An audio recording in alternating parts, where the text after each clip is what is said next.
Have you ever wondered what games you should keep or you should lose? Find out here at Purge Reviews. Here's Haunted House by KTBG, and it has a spooky house on the front of it, which is really neat. You're going to have an instruction manual, which we'll take a look at in a few minutes. You're going to have any number of components. There's going to be no insert in here. We'll take a look at everything as we go through. So here are the tokens in the game. These will be your victory points, will be the skulls. These represent just 1. These will represent 5. And these you have some blue tiles and some red tiles. And they would just have different little items or icons that you're trying to collect during the game. These are all very thick, very great quality.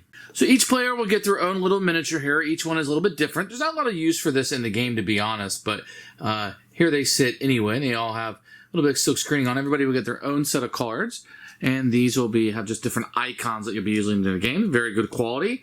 The different will be the design on the front. You can see it's not only a color, but it's a different design on the front that you'll have. Everyone will have the same icons, and the backs will be the same. And then you'll have these little ghosties that you'll be using, and they're super cute. You're just going to get 2 decks of cards. You're going to have the Ghost Hunters, which will be here, and the Phantoms that will be here. And the Phantoms are an advanced part of the game that you can have. They will usually give you victory points or have different little monsters on them with little actions. Now, the font on these are a little bit small because they're trying to show off this wonderful artwork that it has. But otherwise, just have different little things on them. Now, these will be the Ghost Hunters that you're going to be trying to scare during the game. You can see here's what you're trying to match with the icons. And down here will be the cards that you need to play in order to scare them off. You see, each one is kind of played for humor. It's got a cartoon look to it. Nothing too scary. And these are the people that will be haunting or going through the house while you're haunting it. And you'll be utilizing these to try to score as many points as you can.